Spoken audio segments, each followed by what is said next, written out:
ಗುರುರ್ಬ್ರಹ್ಮ ಗುರುರ್ವಿಷ್ಣು ಗುರುರ್ದೇವೋ ಮಹೇಶ್ವರಃ ಗುರು ಸಾಕ್ಷಾತ್ ಪರಬ್ರಹ್ಮ ತಸ್ಮೈ ಶ್ರೀ ಗುರವೇ ನಮಃ. ಶ್ರೀ ಜಗದ್ಗುರು ಸಿದ್ಧಾರೂಢರ ಪಾದಕಮಲಗಳಿಗೂ,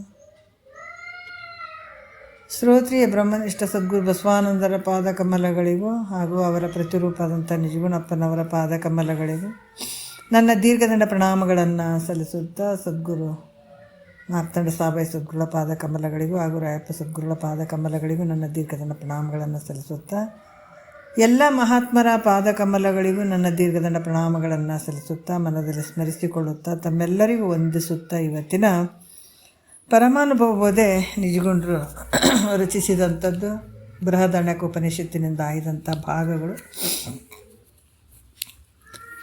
ಭಾಳಷ್ಟು ವಿಚಾರಗಳನ್ನು ಇಲ್ಲಿ ತಿಳಿಸ್ತಾ ಇದ್ದಾರೆ.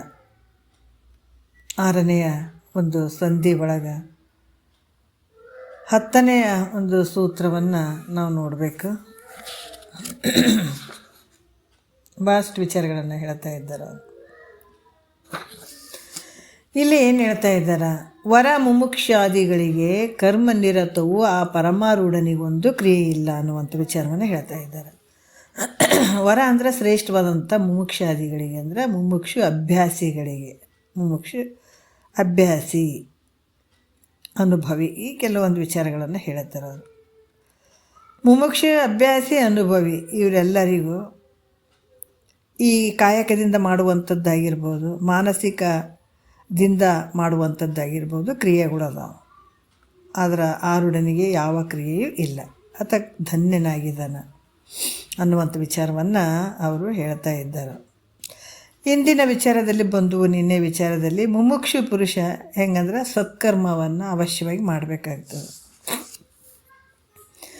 ಯಾವಾಗ ಮೋಕ್ಷದ ಅಪೇಕ್ಷೆ ಉಳ್ಳಂಥವನು ಸತ್ಕರ್ಮಗಳನ್ನು ಮಾಡ್ತಾ ಇದ್ದರೂ ಕೂಡ ಅದು ಬ್ರಹ್ಮಾರ್ಪಣ ಅಂತ ತಿಳ್ಕೊಂಡು ಅದರ ಮರ್ಮವನ್ನು ಅರಿದು ಅದನ್ನು ಮಾಡಬೇಕಾದಂಥದ್ದು ಬಹಳ ಮುಖ್ಯವಾಗಿರುವಂಥದ್ದು ಮುಮುಕ್ಷಿಗೆ.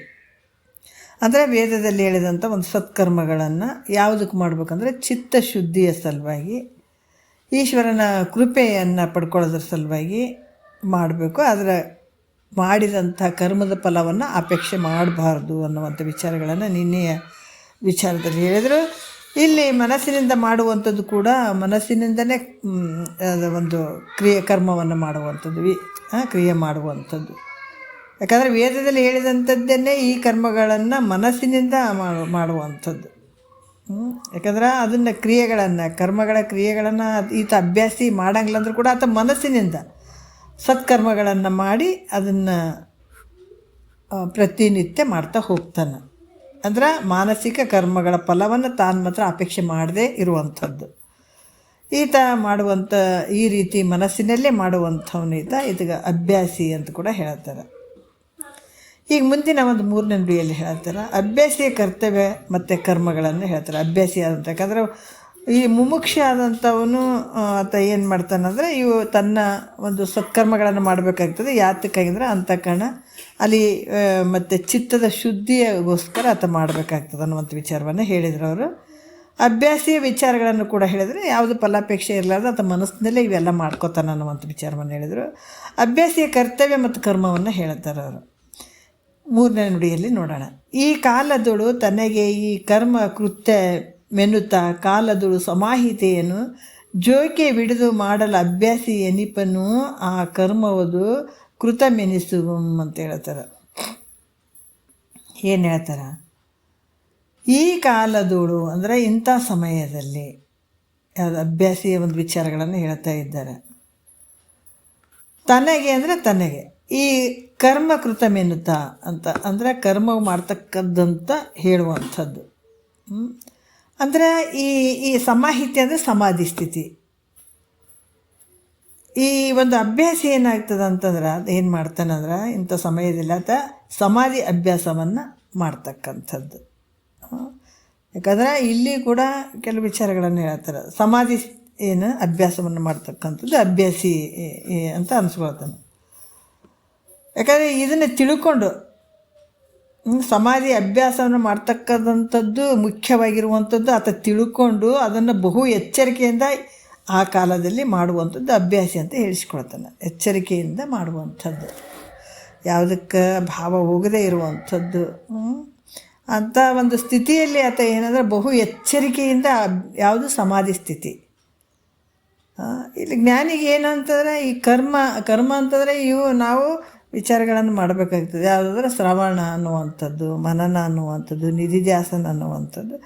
ಈ ಮುಮುಕ್ಷಿಗೆ ಕರ್ಮ ಅನ್ನುವಂಥದ್ದು ಶ್ರವಣ ಮಾಡುವಂಥದ್ದು ಒಂದು ಕರ್ಮ ಆಗ್ತದೆ. ಆಮೇಲೆ ಈ ಅಭ್ಯಾಸಿಗೆ ಇನ್ನೂ ಒಂದೇನಂದ್ರೆ ಈ ಮನನ ಮಾಡುವಂಥದ್ದು ಕೂಡ ಅದು ಮುಖ್ಯವಾಗಿರ್ತದೆ. ಇವೆಲ್ಲ ಮಾಡ್ಕೊಳ್ಬೇಕಾಗ್ತದೆ. ಶ್ರವಣ ಮನನ ನಿಧಿಧ್ಯಾಸನಗಳನ್ನು ಮಾಡ್ಕೊಳ್ಬೇಕಾಗ್ತದೆ. ಆದರೆ ಈತ ಅಭ್ಯಾಸಿ ಏನು ಅಂತಂದ್ರೆ ಸಮಾಧಿ ಅಭ್ಯಾಸವನ್ನು ಮಾಡ್ತಕ್ಕಂಥದ್ದು ಅಭ್ಯಾಸಿ. ಇದನ್ನು ತಿಳ್ಕೊಂಡು ಅಭ್ಯಾಸ ಹೆಂಗೆ ಮಾಡ್ಬೇಕನ್ನುವಂಥದ್ದು ಅದನ್ನು ತಿಳಿದು ಅದನ್ನು ಬಹು ಎಚ್ಚರಿಕೆಯಿಂದ ಆ ಕಾಲದಲ್ಲಿ ಮಾಡುವಂಥದ್ದು. ಯಾಕಂದರೆ ಪರಮಾತ್ಮ ಬೇರೆಲ್ಲ, ನಾನು ಬೇರೆಲ್ಲ ಅನ್ನುವಂಥ ಒಂದು ಭಾವದಲ್ಲಿ ಹೋಗುವಂಥದ್ದು. ಅಹಂ ಬ್ರಹ್ಮಾಸ್ಮಿ ಅನ್ನುವಂಥದ್ದು ಸಮಾಧಿ ಸ್ಥಿತಿ ಅಂದರೆ ಅದು ಕೂಡ ಲಯ ಆಗಬೇಕು. ಸಮಾಧಿ ಸ್ಥಿತಿ ಅಂತಂದ್ರೇನು, ನಾನು ಅಹಂ ಬ್ರಹ್ಮಾಸ್ಮಿ ಅನ್ನುವಂಥ ಭಾವ ಅಲ್ಲಿ ವೃತ್ತಿ ಇರ್ತದಲ್ಲ, ಅದು ಕೂಡ ಅಲ್ಲಿಗೆ ಹೋಗಬೇಕಾಗ್ತದೆ. ಅದಕ್ಕೆ ಆ ಕಾಲದಲ್ಲಿ ಪ್ರತಿಯೊಂದು ಅಭ್ಯಾಸಿ ಅಂದರೆ ಅದನ್ನು ಅಭ್ಯಾಸ ಮಾಡುವಂಥದ್ದು, ತಿಳ್ಕೊಳ್ಳುವಂಥದ್ದು. ಅಭ್ಯಾಸ ಅಂತ ಯಾಕೆ ಹೇಳಿದ್ದಾರೆ ಅಂತಂದ್ರೆ ಪ್ರತಿನಿತ್ಯ ನಾವು ಇದನ್ನು ಅಭ್ಯಾಸ ಮಾಡಬೇಕು.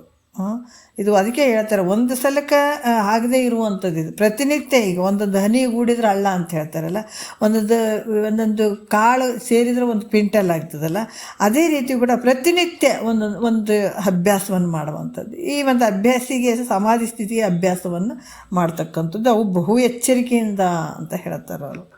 ಈ ರೀತಿ ಮಾಡುವಂಥದ್ದು ಇದೀಗ ಅಭ್ಯಾಸಿ ಅಂತ ಕೂಡ ಹೇಳ್ತಾರೆ. 4ನೇ ನುಡಿಯಲ್ಲಿ ಹೇಳ್ತಾರೆ, ಅನುಭವಿ ಅನಿಸುವಂಥವನ್ನು ಮಾಡ್ತಕ್ಕಂಥ ಕರ್ಮದ ನೋಡ್ರಿ. ಯಾಕಂದ್ರೆ ಆತ ತಾನು ಮಾಡ್ತಕ್ಕಂಥ ಕರ್ಮದ ಒಂದು ಸ್ಮರಣೆ ಮಾತ್ರ ಮಾಡಿದರೆ ಸಾಕು, ಆ ಕರ್ಮ ಮಾಡ್ದಂಗೆ ಆಗ್ತದೆ. ಯಾಕಂದರೆ ಈತ ಇನ್ನು ಮನಸ್ಸಿನಲ್ಲಿ ಅದು ಮಾಡಬೇಕು ಅಂತ ಈತ ಮಾಡ್ತಾ ಹೋಗ್ತಾನೆ ಅಭ್ಯಾಸಿ. ಆದರೆ ಈತಗ ಅನುಭವಿಗೆ ಏನು ಅನ್ನಿಸ್ತದೆ ಅಂತಂದ್ರೆ ಆತ ಸ್ಮರಣೆ ಮಾಡಿದ ತಕ್ಷಣವೇ ಸಾಕು, ಆ ಕರ್ಮ ಮಾಡ್ದಂಗೆ ಆಗಿಬಿಡ್ತದೆ ಆತಗ. ಈ ರೀತಿ ಮುಮುಕ್ಷು ಶರೀರದಿಂದ ಮಾಡುವಂಥ ಅಲ್ಲಿ ಕೆಲಸಗಳಿರ್ತಾವೆ, ಕರ್ಮಗಳು. ಈತ ಅಭ್ಯಾಸಿ ಏನಂದರೆ ಮನಸ್ಸಿನಲ್ಲಿ ಮಾಡಿದಂಥ ಕರ್ಮಗಳು ಇರ್ತಾವೆ. ಈತ ಅನುಭವಿ ನೋಡಿರಿ ಸ್ಮರಣೆ ಮಾತ್ರದಿಂದ ಮಾಡ್ದಂಗೆ ಆಗಿಬಿಡ್ತಂಥ ಕರ್ಮಗಳು. ನೋಡಿರಿ ಅಷ್ಟು ಅದ್ಭುತವಾಗಿ ಹೇಳ್ತಾರೆ. 4ನೇ ನುಡಿಯಲ್ಲಿ ಹೇಳ್ತಾರೆ, ಇದನ್ನು ಈ ಕಾಲದಳು ತಾನು ಒದವಿ ಮಾಡಲು ಬೇಹುದು ಅದನ್ನು ಆತನೊಮ್ಮೆ ನೆನೆದು ಬಿಡೆ, ಅದು ತಾನೇ ಸಂಪೂರ್ಣ ಕೃತಕರ್ಮವೆನಿಪುದು ಸುಧತಿ ಕೇಳು ಅನುಭವಿಗಿದು ಸತ್ಯ ಅಂತ 4ನೇ ನುಡಿಯಲ್ಲಿ ಬಹಳ ಅದ್ಭುತವಾಗಿ ಹೇಳ್ತಾರೆ. ಇದನ್ನು ಅಂದರೆ ಈ ಕರ್ಮವನ್ನು, ಅಂದರೆ ಈ ಕಾಲದಂದರೆ ಈ ಸಮಯದಲ್ಲಿ ನೋಡ್ರಿ, ಯಾವ ಕಾಲದಲ್ಲಿ ಯಾವ ಕರ್ಮವನ್ನು ಮಾಡ್ತಕ್ಕಂಥದ್ದಿರ್ತದೋ ಅದನ್ನು ಯಾಕಂದರೆ ಆ ಸಂದರ್ಭದಲ್ಲಿ ಏನು ಮಾಡೋದಿರ್ತದೆ ಅದನ್ನು ಅನುಭವಿ ಅಂತ ಅನ್ಸ್ಕೊಳತ್ತನತ್ತ. ಯಾವ ಕಾಲದಲ್ಲಿ ಯಾವ ಕರ್ಮವನ್ನು ಮಾಡ್ತಕ್ಕಂಥದ್ದು ಇರ್ತದೋ ಅದನ್ನು ಎನಿಸುವ ಆತ ಅನುಭವಿ ಅಂತ ಅನಿಸುವಂಥವನು ಅದನ್ನು ನೆನ್ಪಿಟ್ರೆ ಸಾಕಂತ. ಇಂಥ ಕಾಲದಲ್ಲಿ ಇಂಥ ಕರ್ಮವನ್ನು ಮಾಡಬೇಕು ಅನ್ನುವಂಥದ್ದೇನು ಇರ್ತದಲ್ಲ, ಅನುಭವಿ ತನ್ನ ಮನಸ್ಸಿನಲ್ಲಿ ಸ್ಮರಣೆ ಮಾಡಿದರೆ ಸಾಕಂತ ಆತನಿಂದ ಆ ಕರ್ಮವನ್ನು ಮಾಡಿದೆ ಅಂತ ಅನ್ನಂಗೆ ಆಗಿಬಿಡ್ತದೆ ನೋಡಿ. ಅಷ್ಟೇ, ಸುಮ್ಮನೆ ಸ್ಮರಣೆ ಮಾಡಿಕೊಂಡ್ರೆ ಸಾಕಂತ ಮಾಡ್ದಂಗಂತ ಆ ಕರ್ಮವನ್ನು. ಎಂಥ ಅದ್ಭುತ ನೋಡ್ರಿ ಅನುಭವಿದು ಸುಮ್ಮನೆ ಮನಸ್ಸಿನಲ್ಲಿ ಸ್ಮರಣೆ ಮಾತ್ರದಿಂದ ಅಂತ ಹೇಳಿದಾರಲ್ಲ. ಅನುಭವಿ ಲೆಕ್ಕದಾಗೆ ಕೇಳಿದಳೆ ಮೈತ್ರಾದೇವಿ, ಸ್ಮರಣೆ ಮಾತ್ರದಿಂದ ಸಂಸ್ಕೃತಿ ಬಂದವಳಿದು ಸನ್ನುತ ನಿಜ ಸುಖದೊಳ ಆ ನಿರುತ್ತಿರ್ಪ ಇತಕಿದೆ ಮತ್ತು ಅನ್ಯವಿಲ್ಲೆಂದೆನಿಪ ಸದ್ಗತಿಯನ್ನೇ ಪೇಳನೆಗೆ ಅಮಳಾತ್ಮ ಅಂತ ಹೇಳ್ತಾರೆ ಅವರು. ಅದಕ್ಕೆ ಸ್ಮರಣೆ ಮಾಡಿದ ತಕ್ಷಣ ಎಲ್ಲ ಮಾಡ್ದಂಗೆ ಆಗ್ತದಂತ ಅನುಭವಿದು. ಅದಕ್ಕೆ ಈ ರೀತಿಯಾಗಿ ಅಂದ್ರೆ ಈ ಯಾವ ರೀತಿ ಅಂತಂದ್ರೆ ಮುಮುಕ್ಷಿ ಅನ್ನುವಂಥವನು ಇಂದ್ರಿಯಗಳಿಂದ ಕರ್ಮಗಳನ್ನು ಮಾಡಬೇಕಾಗ್ತದೆ. ಇಂದ್ರಿಯಗಳಿಂದ ಅಭ್ಯಾಸಿ ತನ್ನ ನಿತ್ಯ ಕರ್ಮಗಳನ್ನು ಇಂದ್ರಿಯಗಳಿಂದ ಮಾಡಿದೆ ನೋಡ್ರಿ. ಮುಮುಕ್ಷಿ ಇನ್ನೂ ನಾ ತಿಳ್ಕೊಳ್ಬೇಕಂತ ಬಂದವ ಅದನ್ನ ಶರೀರದಿಂದ ಮಾಡಲೇಬೇಕಾಗ್ತದಲ್ಲ ಕರ್ಮಗಳನ್ನು. ಎಂಥದ್ದು ಕೇಳುವಂಥದ್ದು, ಇದೆಲ್ಲ ಶ್ರವಣ ಮಾಡುವಂಥದ್ದು, ಕುಂತು ಕೇಳಬೇಕಾಗ್ತದೆ. ಇವೆಲ್ಲ ಇಂದ್ರಿಯಗಳಿಂದ ಆ ಕರ್ಮವನ್ನು ಮಾಡಬೇಕಾಗ್ತದೆ. ಅಭ್ಯಾಸಿ ತನ್ನ ನಿತ್ಯ ಕರ್ಮ ಇವು ಇಂದ್ರಿಯಗಳಿಂದ ಮಾಡದೆ ಕೇವಲ ಮನಸ್ಸಿನಲ್ಲಿ ಮಾಡಿದರೆ ಅದು ಪೂರ್ತಿ ಆಗ್ತದಂತ. ಯಾರಿಗೆ? ಅಭ್ಯಾಸಿಗೆ. ಅನುಭವಿ ಆ ಕರ್ಮಗಳನ್ನು ಸ್ಮರಣ ಮಾತ್ರದಿಂದ, ಅನುಭವಿ ಏನು ಮಾಡ್ತಾನೆ? ಆ ಕರ್ಮಗಳನ್ನು ಆತ ಸ್ಮರಣೆ ಮಾತ್ರದಿಂದ ಮಾಡಿದ್ರೆ ಅದು ಸಾಕಂತದೆ, ಅದು ಮಾಡಲ್ಪಟ್ಟಿದೆ ಅಂತ ತಿಳ್ಕೊಳ್ಬೇಕು. ಈ ರೀತಿಯಾಗಿ ನೋಡ್ರಿ. ಅದಕ್ಕೆ ಇಲ್ಲಿ ಮುಮುಕ್ಷಾದಂಥವ ಇಂದ್ರಿಯಗಳಿಂದ, ಅಭ್ಯಾಸಿ ಅನ್ನುವಂಥ ಮನಸ್ಸಿನಲ್ಲೇ ಮಾಡುವಂಥ ಕರ್ಮ, ಅಷ್ಟು ಮನಸ್ಸಿನಲ್ಲಿ ಅಂದ್ಕೊಂಡ್ಬಿಟ್ರೆ ಅದನ್ನ ಕರ್ಮ ಆಯಿತು. ಈತನೇನು ಸ್ಮರಣ ಮಾತ್ರದಿಂದಲೇ ಈತನ ಕೆಲಸ ಕರ್ಮಗಳನ್ನು ಪೂರ್ತಿ ಮಾಡ್ದಂಗೆ ಆಯಿತು ಅನ್ನುವಂಥದ್ದು ಅನುಭವಿದು. ಈ ರೀತಿಯಾಗಿ ಅಲ್ಲಿ ತಿಳ್ಕೊಳ್ಬೇಕಾದಂಥದ್ದು ಮುಖ್ಯವಾಗಿರ್ತದೆ. ಮತ್ತೀಗ ಆರುಢನ್ ಅನ್ನುವಂಥನು ಏನಂದ್ರೆ ನೋಡ್ರಿ, ಆರುಢಂದು ಹೆಂಗಿರ್ತದಪ್ಪ, ಅದಕ್ಕೆ ಇವರೆಲ್ಲ ಸ್ಟೆಪ್ ಬೈ ಸ್ಟೆಪ್ ಬರುವಂಥದ್ದು ಇದು. ಈಗ ನಾವು ಗುರುವಿನ ಮುಂದೆ ಕೂತ್ಕೊಂಡಾಗ ಭಾಳ ಚಿಕ್ಕವ್ರು, ಅದಕ್ಕೆ ಶಿಶು ಅಂತ ಹೇಳಿದ್ದಾರೆ ಅವರು. ಎಷ್ಟೇ ವಯಸ್ಸಾದರೂ ಕೂಡ ವಯಸ್ಸು ಮುಖ್ಯ ಅಲ್ಲ, ಆದ್ರೆ ಶಿಶು ಎಷ್ಟೇ ಒಂದು ವಯಸ್ಸಿನವ್ರು ಬಂದು ಕೂತ್ಕೊಂಡ್ರೂ ಜ್ಞಾನದಲ್ಲಿ ಫಸ್ಟ್ ಕೇಳಕತ್ತಿದ್ದಾರೆ ಅಂತಂದ್ರೆ ಅವರು ಶಿಶುಗಳೇ ಮಹಾತ್ಮರಿಗೆ. ಅವ್ರು ಕೇಳ್ತಾ ದೊಡ್ಡವರಾಗ್ತಾರೆ ನೋಡ್ರಿ. ಹೆಂಗೆ ಆ ರೀತಿ ತಾಯಿ ಊಟ ಮಾಡಿಸ್ತಾ ಒಂದು ಮಗುವಿಗೆ ಹೆಂಗೆ ಪಾಲನೆ ಪೋಷಣೆ ಮಾಡಿ ದೊಡ್ಡವ್ರು ಮಾಡ್ತಾಳೆ, ಅದೇ ರೀತಿ ಸದ್ಗುರುನಾಥ ತನಗೆ ಶರಣು ಅಂತ ಬಂದಂಥವ್ರಿಗೆ ದೊಡ್ಡವ್ರು ಮಾಡ್ತಾರೆ. ಯಾವ ರೀತಿ? ಅದಕ್ಕೆ ಮುಮುಕ್ಷು, ಅಭ್ಯಾಸಿ, ಅನುಭವಿ, ಆರುಢ ಸ್ಥಿತಿಗೆ ಹೋಗುವಂಥದ್ದು, ಅಂದರೆ ಕ್ರಮವಾಗಿ ಹೋಗುವಂಥದ್ದು. ಅದಕ್ಕೆ ಆರುಢನೆಂಬುವನು ಅದಕ್ಕೆ ಪ್ರಾರಬ್ಧ ಕರ್ಮಾನುಸಾರ ಕರ್ಮಗಳನ್ನು ಮಾಡೋನಂಗೆ ತೋರ್ತಾನೆ. ಈತ ಕೂಡ ಏನು ಆರುಢನ್ ಅನ್ನುವಂಥವನು. ಅದಕ್ಕೆ ಇದು ಜೀವನ ಮುಕ್ತ ಇಂಥವೆಲ್ಲ ನಾವು ಪಡ್ಕೊಳ್ಬೇಕಂದ್ರೆ ಈ ಶರೀರದಲ್ಲೇ ಪಡ್ಕೊಳ್ಳಿಕ್ಕೆ ಸಾಧ್ಯ ಆಗ್ತದೆ. ಅಂದರೆ ಜೀವ ಇರ್ತದೆ, ಆದರೆ ಜೀವನ ಮುಕ್ತ ಆಗಿಬಿಟ್ಟಿರ್ತಾನೆ, ಆರುಢ ಸ್ಥಿತಿಗೆ ಬಂದಿರ್ತಾನೆ. ಆತ ಕೆಲವು ಕರ್ಮಗಳನ್ನು ಮಾಡ್ತಿರ್ತಾನೆ ಅಂತ ತೋರ್ತದೆ. ಯಾವಾಗಂದ್ರೆ ತನ್ನ ಪ್ರಾರಬ್ಧದ ಅನುಸಾರವಾಗಿ ಕರ್ಮಗಳನ್ನು ಮಾಡ್ತಾನಂತ ತೋರಿದರೂ ಕೂಡ ಅವನಿಗೆ ಯಾವ ಕರ್ಮದ ಕರ್ತವ್ಯ ಇರೋದಿಲ್ಲ. 5ನೇ ನುಡಿಯಲ್ಲಿ ಆರುಢ ನೆನೆಸುವನು ಆರಬ್ಧ ಲೀಲಾನುಸಾರದಿಂದ ಎಸಗಲ್ ಆ ಕ್ರಿಯೆಗಳ ನಾರಿ ನೀನರಿಯುವುದು ಆತನಿಗೊಂದು ವಿಧಿಸುವ ವಿಚಾರಿಸಿ ನೋಡಲಿಲ್ಲದು, ವಿಧಿ ಸುವಿಚಾರಿಸಿ ನೋಡಲಿಲ್ಲವದು ಸತ್ಯ ಅಂತ ಹೇಳ್ತಾರೆ ಅವರು. ಸಿದ್ಧ ಅಂತ ಕೂಡ ಹೇಳ್ತಾರೆ ಅವರು. ಏನು ಹೇಳ್ತಾರೆ?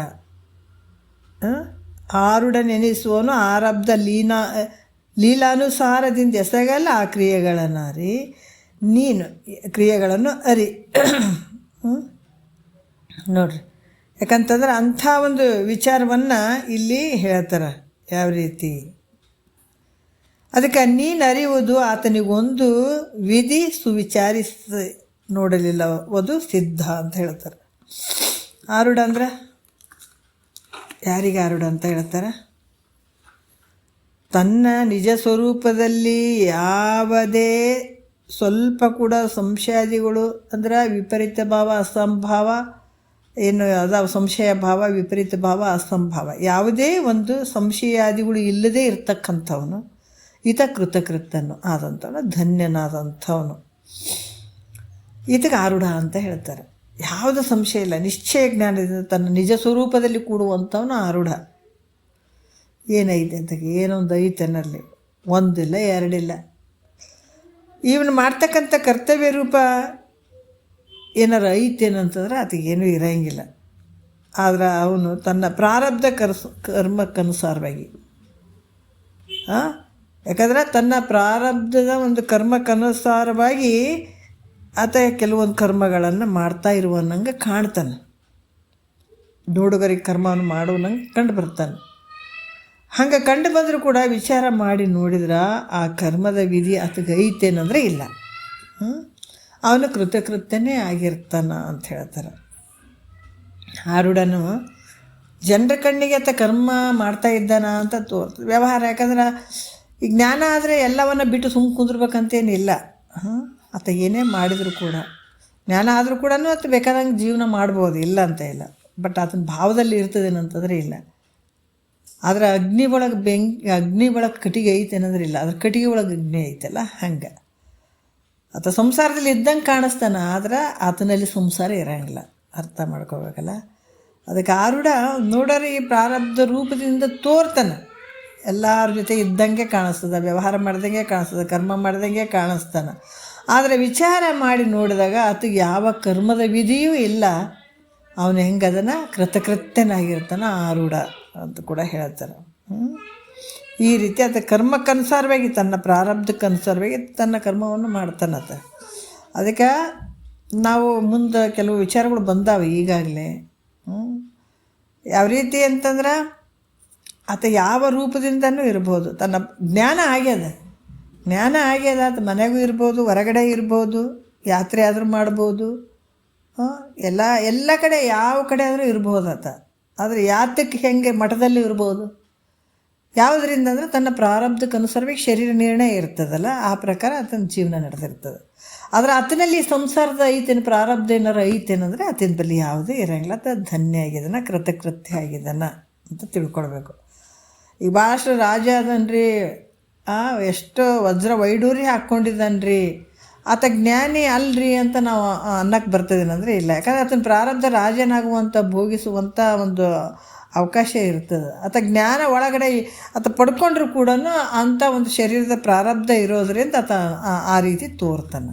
ಆದರೆ ಹಂಗೆಲ್ಲ ಬಂಗಾರ ಹಾಕ್ಕೊಂಡನ, ವಸ್ತ್ರ ಒಡವೆಗಳನ್ನು ಹಾಕ್ಕೊಂಡನ, ರಾಜ್ಯವನ್ನು ಅವನು ಇದು ಮಾಡಿ ಪಡ್ಕೊಂಡಿದ್ದಾನೆ ಅಂತಂದ್ರೆ ಕೂಡ ಆತ ಜ್ಞಾನಿ ಅಲ್ಲ ಅಂತ ಹೇಳಕ್ಕೆ ಬರೋಂಗಿಲ್ಲ. ಅದು ಪ್ರಾರಬ್ಧಕ್ಕೆ ಅನುಸಾರವಾಗಿ ನಡೆದಂಥದ್ದು.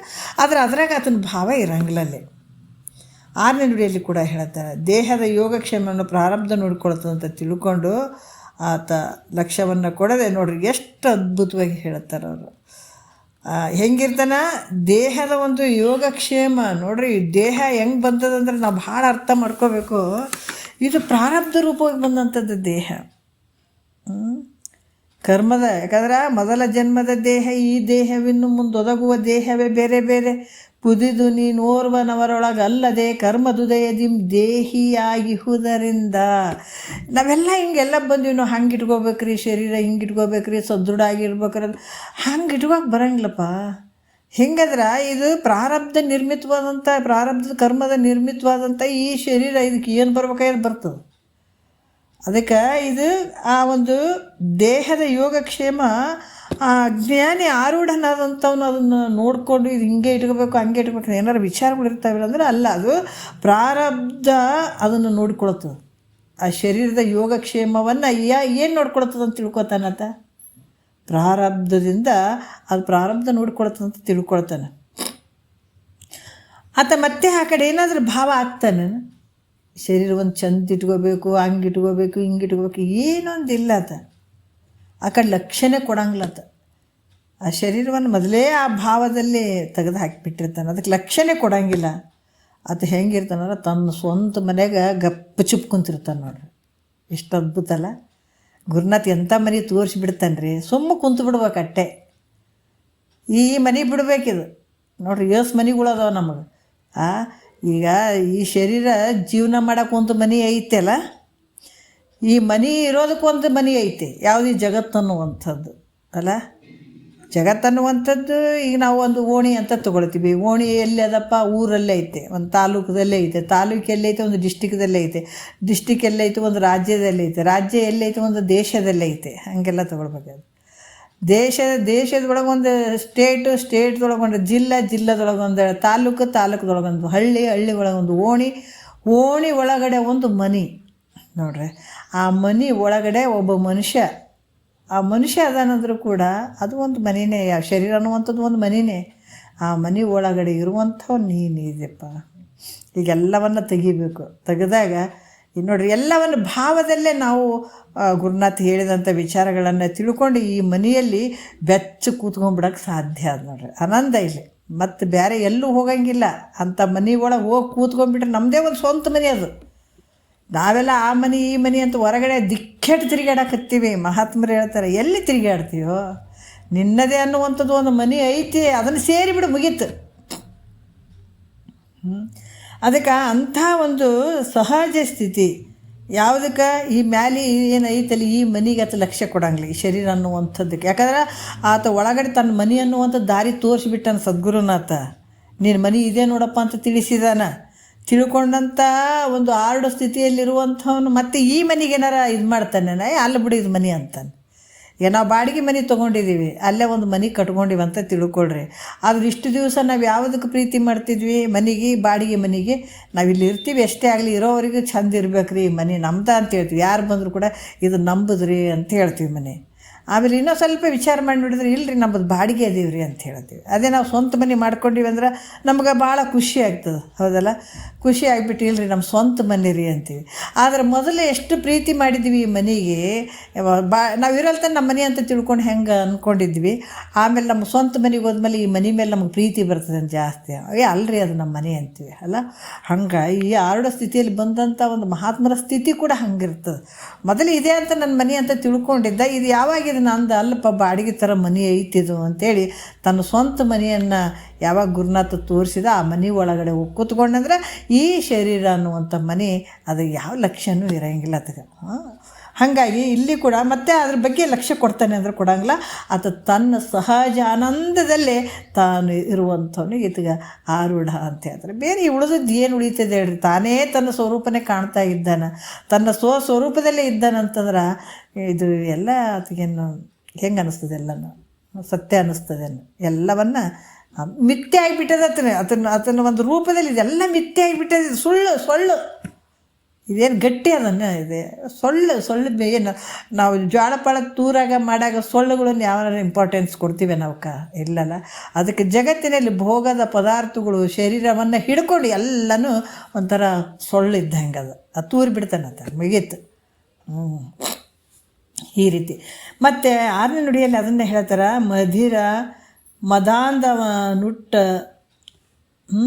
ಮದಾಂಧವನು ಹುಟ್ಟದ್ದನ್ನು ಆರಯ್ಯದ ಓಲು ಸುದತಿ ದೇಹ ಸ್ಥಿತಿಗತಿಯದು ಒದವಿದ ಆರಾಬ್ಧ ಅವಶನಾಗಿ ತಾನೆಣಿಸದೆ ನಿಂದನು ಆರೂಢ ನೆನಿಪನು ಅಂತ ಹೇಳ್ತಾರೆ. ಏನು ಹೇಳ್ತಾರೆ? ಮದಾಂಧವನು ಅಂದ್ರೆ ಸೆರೆಯನ್ನು ಕುಡಿದು ಮೈ ಮರೆತವನು, ಉಟ್ಟುಕೊಂಡ ಬಟ್ಟೆಯನ್ನು ವಿಚಾರಿಸದ ಹಾಗೆ. ನೋಡ್ರಿ ಎಷ್ಟು ಅದ್ಭುತವಾಗಿ ಹೇಳ್ತಾರೆ ಅವರು. ಅದು ಹೆಂಗಿರ್ತಾನಪ್ಪ ಅಂತಂದ್ರೆ ಈ ಆರೂಢನ ಸ್ಥಿತಿಯಲ್ಲಿ ಇದ್ದಂಥವು ನೋಡ್ರಿ, ಇಂಥ ಒಂದು ದಿವ್ಯವಾದಂಥ ಔಷಧಿದು. ಹೆಂಗೆ ಹೇಳ್ತಾರೆ ನೋಡ್ರಿ ಅವರು, ಮದ್ಯಪಾನದಿಂದ ಮದೋನ್ಮತ್ತನಾದಂಥವನು ಅಂತ ಹೇಳ್ತಾರೆ. ಮದ್ಯಪಾನ ಕುಡಿದಾಗ ಭಾಳಷ್ಟು ನಶೆ ಏರಿರ್ತದೆ ನೋಡ್ರಿ, ಅವ್ರಿಗೆ ಯಾವುದ್ರ ಅರಿವಿರಂಗಿಲ್ಲ. ಅದಕ್ಕೆ ತನ್ನ ಮೈ ಮೇಲೆ ಹುಟ್ಟಂಥ ಬಟ್ಟೆ ಕೂಡ ನೋಡ್ರಿ, ಅದಕ್ಕೆ ಇನ್ನು ಹೇಳ್ತಾರೆ ಹುಟ್ಟದ್ದನ್ನು ಆರಯ್ಯದ ಓಲು ಅಂತ ಹೇಳ್ತಾರೆ. ಅಂದರೆ ವಿಚಾರಿಸದೆ ಹಾಗೆ ಏನು ಹುಟ್ಟಿದಾನ ಅನ್ನೋದು ಕೂಡ ಮೈ ಮೇಲೆ ಅದಕ್ಕೆ ಪರಿವಿರಂಗಿಲ್ಲ. ಶರೀರಕ್ಕೆ ಏನು ಹುಟ್ಟಿದ್ದೀನಿ ಅಂತ ತನ್ನ ಮೈ ಮೇಲೆ ಏನು ಒತ್ಕೊಂಡಾನ, ಏನು ಹುಟ್ಟಾನ, ಇರುವ ಬಟ್ಟೆ ಆದೋ ಇಲ್ಲೋ, ಇರುವಂಥ ಬಟ್ಟೆ ಇರುವುದೋ ಅಥವಾ ಇಲ್ಲೋ ಅನ್ನುವಂಥದ್ದು ಕೂಡ ಆತ ವಿಚಾರ ಮಾಡ್ತಾನೆ ಅಂದ್ರೆ ಮಾಡೋಂಗಿಲ್ಲ. ಕುಡಿದಂಥ ವ್ಯಕ್ತಿ ಆತ ಏನು ಶರೀರದ ಮೇಲೆ ಏನಾರ ಬಟ್ಟೆ ಹಾಕ್ಕೊಂಡಿದ್ದಾನೋ ಇಲ್ಲೋ ಅನ್ನುವಂಥದ್ದು ಕೂಡ ಅದನ್ನು ಅರಿವೇ ಇರೋಂಗಿಲ್ಲ, ಪರಿವೇನೇ ಇರೋಂಗಿಲ್ಲ. ಹೆಂಗೋ ಹಾಗೆ ಬ್ರಹ್ಮಾನಂದವೆಂಬ ಮದ್ಯಪಾನವನ್ನು ಮಾಡಿ, ಅದಕ್ಕೆ ಹೇಳ್ತಾರೆ ನೋಡ್ರಿ ಎಷ್ಟು ಅದ್ಭುತವಾದಂಥ ಇದು. ಕುಡಿದ ನಿಶೆ ಇರುವಂಥದ್ರಿ, ಕುಡಿದ ನಿಶೆ ಇರುವಂಥದ್ದಲ್ಲ, ಅದರ ಒಂದು ರೂಪ ಹೇಳಿದವರು ಅಷ್ಟೇ. ನಶೆ ಅಂದರೆ ಹೆಂಗಿರ್ತದಂದ್ರೆ ಯಾವುದೋ ಒಂದು ಪರಿವೇ ಇರಲಾರ್ದಂಗೆ, ಈ ಜಗತ್ತಿನ ಒಂದು ಭಾವ ಇರದೇ ಇರುವಂಗೆ, ಸಂಸಾರದ ಭಾವ ಇರದೇ ಇರುವಂಗೆ, ಜನನ ಮರಣ ದುಃಖದ ಒಂದು ಸ್ಥಿತಿ ಇರದೇ ಇರುವಂಗೆ ಆ ಒಂದು ಏನು ಕುಡಿದು ಒಂದು 2-3 ತಾಸು ನಶೆ ಹೇರಿದಾಗ ಅಂಥ ಆನಂದ ಏನಾಗ್ತದೆ ಅದು ಬ್ರಹ್ಮಾನಂದದ ಒಂದು ವಿಚಾರ. ಅದು ಆದರೆ ನಿಜವಾದ ಬ್ರಹ್ಮಾನಂದ ಏನಂದ್ರೆ ಅಲ್ಲದು, ಕ್ಷಣಿಕವಾಗಿ ಅದು ಶಾಂಪಲ್.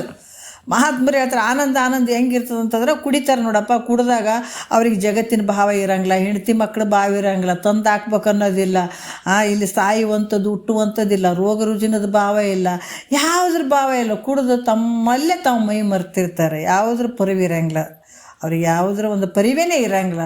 ಅದು ಆ ರೀತಿ ಬ್ರಹ್ಮಾನಂದದ್ದು ಅಂತ ಅದಕ್ಕೆ ಒಂದು ಸಣ್ಣ ಉದಾಹರಣೆ ಹೇಳುವಂಥದ್ದು. ಅದಕ್ಕೆ ನಿದ್ರಾ ಆನಂದ ಕೂಡ ಹೇಳುವಂಥದ್ದು ಇರ್ತದೆ. ಇಲ್ಲಿ ಕೂಡ ಒಂದು ಕುಡ್ದಾಗ ಕೂಡ ಆ ಒಂದು ಮತ್ತಿನ ಇದರಲ್ಲಿ ಇದು ಯಾವುದು ಅರಿವಿಗೆ ಬರೋಂಗಿಲ್ಲ. ಆ ರೀತಿಯಾಗಿ ಒಂದು ಕ್ಷಣಿಕವಾಗಿರುವಂಥ ಆನಂದ ಅದು, ಅದ್ರ ನಿಜವಾದ ಆನಂದ ಅಲ್ಲ. ಅದ್ರ ನಿಜವಾದ ಆನಂದ ಯಾವುದು ಅಂದ್ರೆ ಈ ಬ್ರಹ್ಮಾನಂದ. ಇದನ್ನು ನಾವು ಈ ಬ್ರಹ್ಮಾನಂದವನ್ನು ಸ್ವೀಕಾರ ಮಾಡಬೇಕು. ಇಂಥ ಒಂದು ಅಮೃತವನ್ನು ಸ್ವೀಕಾರ ಮಾಡಬೇಕು. ಬ್ರಹ್ಮಾನಂದವನ್ನು ಸ್ವೀಕಾರ ಮಾಡಿ ಇಂಥ ಒಂದು ಸ್ಥಿತಿಯಲ್ಲಿ ಇರಬೇಕಾದ್ರೆ ನಾವು ಏನನ್ನು ಮಾಡಬೇಕು ಅಂತಂದರೆ ಈ ಶ್ರವಣ ಮನನ ನಿಧಿಧ್ಯಾಸಗಳು ಮಾಡಲೇಬೇಕಾಗ್ತದೆ. ಅಂದಾಗ ಮಾತ್ರ ಈ ಬ್ರಹ್ಮಾನಂದ ಆಗ್ತದೆ. ಅಲ್ಲಿ ಬರೀ ಏನಿಲ್ಲ ರೊಕ್ಕ ತೊಗೊಂಡು ಕೇಸಿ ಯಾರ್ದನ್ನ ಕಳ್ತನಾರ ಮಾಡೋ, ಯಾರ್ದನ್ನ ಕಸುಗೋ, ಏನು ಮಾಡಿದ್ರನ್ನ ಆ ದುಡ್ಡನ್ನು ತಂದು ಒಯ್ದು ಅಲ್ಲಿ ಕೊಟ್ಟು ನಾವು ಮದ್ಯವನ್ನು ತೊಗೊಂಡು ಸೇವನೆ ಮಾಡಿದಾಗ ಅದು ಆನಂದ ಆಗಿರುವಂಥದ್ದು. ಆದರೆ ಎಷ್ಟೊತ್ತಿರ್ತದೆ, ಒಂದು ಸ್ವಲ್ಪ ಹೊತ್ತಿರ್ತದೆ. ಆದರೆ ಆ ಮದ್ಯವನ್ನು ಸೇವಿಸ್ಕೊಂಡು ಅದನ್ನು ಮಾಡಿದಂಥವ್ರಿಗೆ ಅಲ್ಲಿ ಯಾವ ರೀತಿಯಿಂದನೂ ಏನು ಗೌರವ, ಆ ಒಂದು ಭಾವ ಅಲ್ಲಿ ಇರದೇ ಇರುವಂಥದ್ದು ಇರ್ತದೆ. ಆದರೆ ಈ ಬ್ರಹ್ಮಾನಂದಕ್ಕೆ ನೋಡ್ರಿ 14 ಲೋಕಗಳ ಒಡೆಯ ಆಗಿಬಿಡ್ತಾನೆ ಈ ಬ್ರಹ್ಮಾನಂದ. ಇದು ಯಾಕಂದ್ರೆ ಬಹಳ ಅದ್ಭುತವಾಗಿರುವಂಥದ್ದು ಅವ್ರು ಹೇಳ್ತಾರೆ. ಯಾಕಂತಂದ್ರೆ ಈ ಒಂದು ಶರೀರ ಈ ಬ್ರಹ್ಮಾನಂದ ಅನ್ನುವಂಥ ಮದ್ಯಪಾನವನ್ನು ಮಾಡಿ ತನ್ನ ಸ್ವಸ್ವರೂಪದಲ್ಲಿರ್ತಾನೆ, ಆನಂದವಾಗಿರ್ತಾನೆ ನೋಡ್ರಿ, ಏನಿಲ್ಲ. ಭಾಳ ಅದ್ಭುತವಾದಂಥದ್ದು ನೋಡ್ರಿ ಈ ವಿಚಾರಗಳು. ಹೆಂಗೆ ಹೇಳ್ತಾರೆ, ಸ್ವರೂಪದಲ್ಲಿ ಮೈ ಮರೆತಂಥವನತ. ಇದು ಭಾಳ ಮುಖ್ಯ. ಅದಕ್ಕೆ ಮನುಷ್ಯನಿಗೆ ಈ ನಶೆ ಹತ್ತಬೇಕು. ಯಾವುದೋ ಬ್ರಹ್ಮಾನಂದದ ನಶೆ. ಅದಕ್ಕೆ ಇದು ಸುಮ್ಮನೆ ಆಗ್ತಿದೆ ಅಂದರೆ ಸುಮ್ಮನೆ ಆಗಂಗಿಲ್ಲ. ಅದು ತೋರೋದಯ್ಯೋ, ಸುಖ ತೋರೋದಯ್ಯೋ, ಬೇರೆ ಬೇರೆ ಏನು ಮಾಡಿದ್ರು ಕೂಡ ಈ ಆನಂದ ಆಗಂಗಿಲ್ಲ. ಸದಾಕಾಲ ಆನಂದವಾಗಿರುವಂಥದ್ದು ಇದು. ಒಂದು ಸಲ ಇದು ನಿಶೆ ಇರ್ತಂದ್ರೆ ಮತ್ತೆ ಈ ನಿಶೆ ನಿನ್ನ ಬಿಟ್ಟು ಹೋಗಂಗಿಲ್ಲ. ಅದಕ್ಕೆ ಯಾಕೆ ಮಾಡ್ಕೊಡ್ಬೇಕ್ರಿ, ಸುಮ್ಮನೆ ಸಾಯ್ಬೇಡ್ರೋ ಅಂತ ಮಹಾತ್ಮರು ಯಾಕೆ ನಮ್ಗೆ ಎಚ್ಚರಿಕೆ ಕೊಡ್ತಾರಂದ್ರೆ, ಇದು ಒಂದು ಸಲ ನಿಶೆ ಆಯ್ತಂದ್ರೆ ಆ ದಿನ ಹೋಗಿ ಎಲ್ಲ ಹೆಂಡ್ತಿ ಮಕ್ಕಳ ಕೈಯಾಗ ಬಯಸ್ಕೊಂಡು ಅವ್ರ ಕೈಯಾಗ ಬಯಸ್ಕೊಂಡು ಎಲ್ಲಿ ಬೇಕು ಅಲ್ಲೇ ಬಿದ್ದು ಹೋಗೋದಕ್ಕಿಂತ ಮಹಾತ್ಮರು ಹೇಳ್ತಾರೆ, ಒಂದು ಸಲ ಇದು ನಶೆ ಆಯಿತು ಅಂತಂದ್ರೆ ನಿನ್ನ ಆನಂದನೇ ಆನಂದ ಅಲ್ಲಿ. ಅದಕ್ಕೆ ಮಹಾತ್ಮರು ಇದಕ್ಕಾಗಿ ಬಡ್ದಾಡಿದ್ರು ಅವರು, ಇಂಥ ಆನಂದಕ್ಕಾಗಿ. ಇಂಥ ಆನಂದವನ್ನು ಪಡ್ಕೊಳ್ಳುವಂಥದ್ದು ಇದೇ ಒಂದು ಸಾಕ್ಷಾತ್ಕಾರ, ಇದೇ ಭಗವಂತನ ಕಾಣುವಿಕೆ, ಆ ಸ್ಥಿತಿಯನ್ನು ತಲುಪುವಿಕೆ, ಇದು ಆ ಸ್ಥಿತಿಯಲ್ಲಿ ಇರುವಿಕೆ. ಹಾಗಾಗಿ ಮಹಾತ್ಮರು ಏನು ಹೇಳ್ತಾರೆ, ಈ ಶರೀರ ನಾನು ನನ್ನದನ್ನುವಂಥದ್ದು ಮರ್ತು ಬಿಟ್ಟಿರ್ತಾನಂತೆ. ಈ ಶರೀರ ನಾನು ನನ್ನದಂತ ಮರ್ತು ಬಿಟ್ಟಿನಂತಂದ್ರೆ ಇನ್ನು ಈ ಶರೀರಕ್ಕೆ ಸಂಬಂಧಪಟ್ಟುವಂಥವು ಏನಾರು ಇರ್ತಾವನಲ್ಲಿ? ಇಲ್ಲಲ್ಲ, ಏನೊಂದಿಲ್ಲ. ನಾನು ಅನ್ನೋದನ್ನಿಲ್ಲ, ಈ ಶರೀರ ನಂದು ಅನ್ನುವಂಥದ್ದೂ ಇಲ್ಲ, ಎಲ್ಲವನ್ನು ಮರ್ತು ಬಿಟ್ಟಿದ್ದಾನತ. ಅದರಿಂದ ಈ ಶರೀರದ ಯೋಗಕ್ಷೇಮದ ವಿಚಾರವನ್ನು ಆತ ಮಾಡ್ತಾನೆ ಅನ್ನೋದ್ರೆ ಖಂಡಿತ ಈ ಶರೀರದ ಯೋಗಕ್ಷೇಮವನ್ನು ಯಾವತ್ತೂ ಆತ ಮಾಡೋಂಗಿಲ್ಲ. ಇದನ್ನು ಬಿಟ್ಬಿಟ್ಟಿರ್ತಾನೆ. ಮತ್ತು ಇದು ಹೆಂಗೈತಪ್ಪ ಅಂತಂದ್ರೆ ಈ ಶುಷ್ಕ ಪತ್ರ ಅಂತೆ, ಅದು ಪ್ರಾರಬ್ಧ ಆಧೀನವಾಗಿರ್ತದೆ ಅಂತ ತಿಳ್ಕೊಳ್ತಾನೆ. ಯಾಕಂತಂದ್ರೆ ಇದು ಶರೀರ ಹೆಂಗೈತಂದ್ರೆ ಪ್ರಾರಬ್ಧದ ಆಧೀನ ಐತಿದು. ಅದಕ್ಕೆ ನಾವು ಹುಟ್ಟುವಂಥದ್ದು ನಮ್ಮ ಕೈಯಲ್ಲಿಲ್ಲ, ಶರೀರ ಬರಬಾರ್ದಂತಂದ್ರೂ ನಮ್ಮ ಕೈಯಾಗಿಲ್ಲ, ರೋಗ ಬರಬಾರ್ದಂದ್ರೂ ಕೂಡ ನಮ್ಮ ಕೈಯಾಗಿಲ್ಲ, ಹೌದಾ? ಇದು ಸಾಯ್ತದಂದ್ರೂ ನಮ್ಮ ಕೈಯಾಗಿಲ್ಲ. ಇದು ಅಚಾನಕ್ಕಾಗಿ ಹುಟ್ಟುವಂಥದ್ದು, ಅಚಾನಕ್ಕಾಗಿ ಇಲ್ಲೆಲ್ಲ ನಡೆಯುವಂಥದ್ದು, ಮತ್ತು ಅಚಾನಕ್ಕಾಗಿ ಸಾಯುವಂಥದ್ದು. ಇವೆಲ್ಲ ಯಾವುದರಿಂದ ನಿರ್ಣಯವಾದಂಥದ್ದು ಅಂದರೆ ಪ್ರಾರಬ್ಧದ ಆಧೀನದಲ್ಲಿರುವಂಥದ್ದು ಶರೀರ ಅಂತ ತಿಳ್ಕೊಂಡಿರ್ತಾನೆ. ಹಾಗಾಗಿ ತಿಳಿದು ಆತನ ಯೋಗಕ್ಷೇಮ, ಅದರ ಯೋಗಕ್ಷೇಮ ಎದ್ರದ್ದು ಶರೀರದ ಯೋಗಕ್ಷೇಮಗಳನ್ನು ಲಕ್ಷ್ಯಕ್ಕೆ ತೊಗೊಳಂಗಿಲ್ಲ. ಮತ್ತು ಯಾವಾಗ ಶರೀರಕ್ಕೆ ಯೋಗಕ್ಷೇಮದ ಬಗ್ಗೆ ನೀವು ಲಕ್ಷ್ಯಕ್ಕೆ ತೊಗೊಂಡ್ರೆ ಇದನ್ನು ಕಳ್ಕೊಂಡ್ಬಿಡ್ತೀವಿ. ಅರ್ಥ ಮಾಡ್ಕೋಬೇಕಲ್ಲ. ಈಗ ನಾವು ಶರೀರ ಸದೃಢವಾಗಿ ಇಟ್ಕೋಬೇಕಪ್ಪ. ಸದೃಢ ಇಟ್ಕೊಂಡ್ರೆ ನೀನು ಹಂಗೆ ಹೋಗವನೇ, ಯಾವುದು ಇದು ಉಳಿಯಂಗಿಲ್ಲ. ಇದು ಶರೀರ ನಿನ್ನ ಕೈಯಿಂದ ಪ್ರತಿ ದಿವಸ ಜಾರ್ತಾನೆ ಇರ್ತದೆ. ಮತ್ತು ಇದಕ್ಕೆ ಹಂಗೆ ತಿನ್ನಿಸ್ಬೇಕ್ರಿ, ಇದಕ್ಕೆ ತಿನ್ನಿಸ್ಬೇಕ್ರಿ, ಶರೀರವನ್ನೇ ನೋಡ್ಕೊತ ಕುಂತಿ ಅಂದ್ರೆ ನೀನು ಮುಂದಕ್ಕೆ ಯಾವಾಗ ಹೋಗ್ತಿ? ಬಿಟ್ಕೊತ ಹೋಗೋದೇ ಹಂಗೆ. ಏನು ಶರೀರನ ಬಿಡುವಂಥದ್ದು, ಪ್ರಾಣ, ಇವೆಲ್ಲವನ್ನು ಒಂದು ಒಂದು ಒಂದು ಒಂದು ಬಿಟ್ಕೊತ ಹೋಗುವಂಥದ್ದು ಅದು ಇಲ್ಲಿ ಹೊರತಾಗಿ. ಯಾವಾಗ ಇವನ್ನೆಲ್ಲ ನೀನು ಬಿಟ್ಕೊತ ಹೋಗ್ತಿ ಅವಾಗ ನಿನಗೆ ಇಂಥ ಆನಂದ ಆಗುವಂಥದ್ದು ಆಗ್ತದೆ. ಯಾಕಂದರೆ ಈ ಶರೀರ ಕೂಡ ಹೆಂಗೈತಂದ್ರೆ ಪ್ರಾರಬ್ಧದ ಆಧೀನ ಐತೆ ಅಂತ ತಿಳ್ಕೊಂಡು ಇದ್ರ ಯೋಗಕ್ಷೇಮವನ್ನು ಆತ ಲಕ್ಷ್ಯಕ್ಕೆ ತೊಗೊಳಂಗಿಲ್ಲ. ಕೇವಲ ತನ್ನ ನಿಜ ಸ್ವರೂಪದಲ್ಲಿ ನಿಜ ಆನಂದದಲ್ಲಿ ತಾನು ಸ್ಥಿರ ಆಗಿರ್ತಾನಂತ. ಯಾಕಂದ್ರೆ ಹಂಗೆ ಆಗಿರ್ತದೆ ಅಂತ. ಇದು ಈ ನೋಡ್ರಿ, ಅದಕ್ಕೆ ಇದು ಇಷ್ಟು ಸಹಜವಾದಂಥ ಯಥಾರ್ಥವಾದಂಥ ಜ್ಞಾನವನ್ನು ಪಡ್ಕೊಳ್ಬೇಕಾದ್ರೆ ಪ್ರತಿನಿತ್ಯ ಈ ಶ್ರವಣ ಮನನ ನಿಧಿಧ್ಯಾಸನ ಮಾಡ್ತಾ ಮಾಡ್ತಾ ಮಾಡ್ತಾ ಈ ಸಹಜವಾಗಿ ಕೇಳುವಂಥದ್ದು ಸಹಜವಾಗಿ ಮಾಡ್ಕೊಳ್ಳೋದು. ಮತ್ತು ನಮಗೆ ಹಂಗಾಗಲಿ ಹಿಂಗಾಗಲಿ ಅಂತ ಕೂಡ ಭಾವ ಇರಬಾರ್ದು, ಸುಮ್ಮನೆ ಮಾಡ್ತಾ ಹೋಗಬೇಕು. ಅದಕ್ಕೆ ಸ್ವಾನುಭಾವದ ಸುಖ ತಾನೇ ಕೈ ಸೇರುವಂಥದ್ದು, ಇದು ತಾನಾಗಿ ಆಗುವಂಥದ್ದೇ ಇದು. ಹಾಗಾಗಿ ಇಲ್ಲಿ ಕೂಡ ಏನು ಹೇಳ್ತಾರೆ, ಯೋಗಕ್ಷೇಮವನ್ನು ಲಕ್ಷ್ಯಕ್ಕೆ ತಾರದೇ ಕೇವಲ ತನ್ನ ನಿಜದಲ್ಲಿ ತಾನು ಸ್ಥಿರವಾಗಿರುವಂಥವನ್ನಿರ್ತಾನೆ ಈತಗ ಆರೂಢ ಅಂತ ಹೇಳ್ತಾರೆ. ಈತಗ ಆರೂಢ ಅಂತ ಹೇಳ್ತಾರೆ, ತನ್ನ ನಿಜ ಆನಂದದಲ್ಲೇ ತಾನು ಮೈ ಮರ್ತಿರ್ತಾನದ. ಹೆಂಗೆ ಕುಡಿದು ನಶೆ ಇರ್ತಾರಲ್ಲ ಆ ರೀತಿ ಇರುವಂಥ ತನ್ನ ಶರೀರದ ಮೇಲೆ, ಇದು ನನ್ನ ಶರೀರ ಅಂತ ಅನ್ನುವಂಥದ್ದಿಲ್ಲ, ಇದು ನನ್ನ ಮಠ ಅನ್ನುವಂಥದ್ದಿಲ್ಲ, ಇವ್ರು ಹಂಗಂತ ಅನ್ನುವಂಥದ್ದು ಏನೂ ಇಲ್ಲ. ತನ್ನ ನಿಜ ಸ್ವರೂಪದಲ್ಲೇ ತಾನೇ ಇರ್ತಾನೆ. ಇದಕ್ಕೆ ಆರೂಢ ಅಂತ ಕೂಡ ಹೇಳ್ತಾರೆ ಅವರು, 7ನೇ ನುಡಿಯಲ್ಲಿ ಹೇಳ್ತಾರೆ. ನೋಡ್ರಿ, ಭಾಳಷ್ಟು ವಿಚಾರಗಳು ಇಲ್ಲಿ ಹೇಳ್ತಾ ಇದ್ದಾರೆ. ದೇಹ ತ್ಯಾಗವನ್ನು ಮಾಡುವ ಕಾಲಕ್ಕಾದ್ರೂ ಒಂದು ವಿಧಿ ಇಲ್ಲದೆ ಸಹಸ್ಥಿತಿ ಇರುವಾತನ ಆರೂಢ ಅಂತ ತಿಳಿಸ್ತಾರೆ. ನಮಗಿದು ಯಾರಿಗೂ ಗೊತ್ತಿರಂಗಿಲ್ಲ. ಕೆಲವು ಸಲ ಹೆಂಗೆ ಗೊತ್ತಿರಂಗಿಲ್ಲ ಅಂದ್ರೆ, ನಾವು ಅಂದ್ಕೊಂಡಿರ್ತೀವಿ ಇಲ್ಲಿ ಈ ಕರ್ಮದಿಂದ ಶರೀರ ತ್ಯಾಗ ಮಾಡುವಂಥದ್ದು, ಉಪಾಸನೆಯಿಂದ ಶರೀರ ತ್ಯಾಗ ಮಾಡುವಂಥದ್ದು, ಜ್ಞಾನದಲ್ಲಿರುವಂಥವ್ರು ತ್ಯಾಗ ಮಾಡುವಂಥದ್ದು ಭಾಳ ವ್ಯತ್ಯಾಸಗಳದ. ಈ ಕರ್ಮದಲ್ಲೇ ಮಾಡಿಕೊಂಡು ಹೋಗುವಂಥದ್ದು, ಆಮೇಲೆ ಈ ಉಪಾಸನೆ, ಇವೆಲ್ಲ ಸ್ವಲ್ಪ ಭಿನ್ನವಾಗಿರ್ತಾವೆ. ಅದರಲ್ಲಿ ಶ್ರವಣ ಮನನ ನಿಧಿಧ್ಯಾಸನ ಇವು ಮಾಡುವಂಥ ಸಂದರ್ಭದಲ್ಲಿ ಪ್ರಾಣಗಳು ಹೋದ್ರೂ ಕೂಡ ಅವಕ್ಕೊಂದೊಂದು ವಿಧಿಗಳು ಇರ್ತಾವೆ. ಶ್ರವಣ ಮಾಡಬೇಕಾದಾಗ ವಯಸ್ಸಾಗ್ಯದ, ಲಾಸ್ಟಿಗೆ ಕೊನೆಗೆ ಸಿಕ್ಕದ, ಆದರೆ ಅದನ್ನು ಪಡ್ಕೊಳ್ತಾ ಇದ್ದಾನೆ, ಆದರೆ ಆಯುಷ್ಯ ಇಲ್ಲ, ಆದರೆ ಬೇಗ ಹೋಗ್ತಾ ಇದ್ದಾನೆ, ಆಯುಷ್ಯ ಮುಗಿದು ಬಿಟ್ಟದ, ಇನ್ನು ಹೋಗ್ತಾ ಇದ್ದಾನೆ, ಅದರ ಶ್ರವಣ ಮಾಡಿದ್ದಾನೆ, ಆದರೂ ಕೂಡ ಅಲ್ಲಿ ಕೆಲವೊಂದು ವಿಧಿಗಳು ಇರ್ತಾವೆ. ಮನನ ಮಾಡಿದಾನೆ, ಇದಕ್ಕೆ ಸಮಯ ಬೇಕು ಅನ್ನುವಂಥದ್ದು. ಈ ಶ್ರವಣ ಮನನ ನಿಧಿ ಸಂಪೂರ್ಣವಾಗಿ ಆ ಸ್ವರೂಪದ ಸ್ಥಿತಿ ದೃಢ ಆಗಿರಬೇಕಾಗ್ತದೆ ಆರೂಢನ ಸ್ಥಿತಿಯಲ್ಲಿ. ಅದಕ್ಕೆ ಇಲ್ಲಿ ಆಯುಷ್ಯ ಕಡಿಮೆ ಐತೆ, ಕೇಳೋದು ಬಿಟ್ಟಿಲ್ಲ, ಕೇಳ್ತಾ ಇದ್ದಾನೆ, ಶ್ರವಣನೂ ಪಕ್ಕ ಆಗ್ಯದ, ಮನನವನ್ನು ಮಾಡ್ಕೊಳ್ತಾ ಇದ್ದಾನೆ. ಅಂಥದಾಗ ಶರೀರ ಹೋಗಿಬಿಡ್ತಲ್ಲ, ಹೆಂಗೆ ಮಾಡೋದು ಅಂದರೆ ಕೆಲವೊಂದು ಅದಕ್ಕೂ ವಿಧಿಗಳು ಇರ್ತಾವೆ. ಮತ್ತು ಈ ನಿಧಿಧ್ಯಾಸನ, ಆಮೇಲೆ ಇವೆಲ್ಲವನ್ನು ಮಾಡಿಕೊಂಡು ಆರೂಢನ ಸ್ಥಿತಿ ನಾವು ಹೇಳ್ತೀವಿ. ಒಂದೊಂದು ಕೊಯ್ದು ಒಂದೊಂದು ಕಸ್ತೀವಿ, ಇಲ್ಲ ರೀ. ಮತ್ತು ಜ್ಞಾನಿ ಹಾಗೇನಂತ್ರಿ, ಮತ್ತು ಅಲ್ಲಿ ಹೋಗಿ ಸತ್ತಾನಲ್ರಿ, ಅಲ್ಲಿ ಎಲ್ಲೋ ಒಂದು ಕಡೆ ಹೊರಗಡೆ ಸತ್ತಾನಂತ್ರಿ, ಮತ್ತು ಜ್ಞಾನಿ ಆದವ ಇಂಥ ದಿವಸ ಎಲ್ಲ ಸಾಯ್ತೀನಿ ಅಂತ ಹೇಳಿ ಸಾಯ್ಬೋದಾಗಿತ್ತಲ್ಲ, ಯಾಕೆ ಸಾಯಲಿಲ್ಲ? ನಾವು ಹೇಳ್ತೀವಿ ಹೇಳಿ ಸಾಯ್ತಿದ್ದಾರಾ, ಅಥವಾ ಇಂಥ ದಿವಸ ಅಂತ ಹೇಳಿಬಿಟ್ಟಿದ್ದಾರಾ, ಅಥವಾ ಹಿಂಗೆ ಅವ್ರ ಪ್ರಾಣ ತ್ಯಾಗವನ್ನು ದೇಹ ತ್ಯಾಗವನ್ನು ಮಾಡಿದ್ರು ಅಂತ ಅವರೇ ಭಾಳ ದೊಡ್ಡ ಶ್ರೇಷ್ಠವಾದ ಜ್ಞಾನಿಗಳು ಅಂತ ನಾವು ತಿಳ್ಕೊಂಡಿರ್ತೀವಿ. ಆದರೆ ಇರ್ತದೆ, ಇಲ್ಲ ಅಂತಿಲ್ಲ.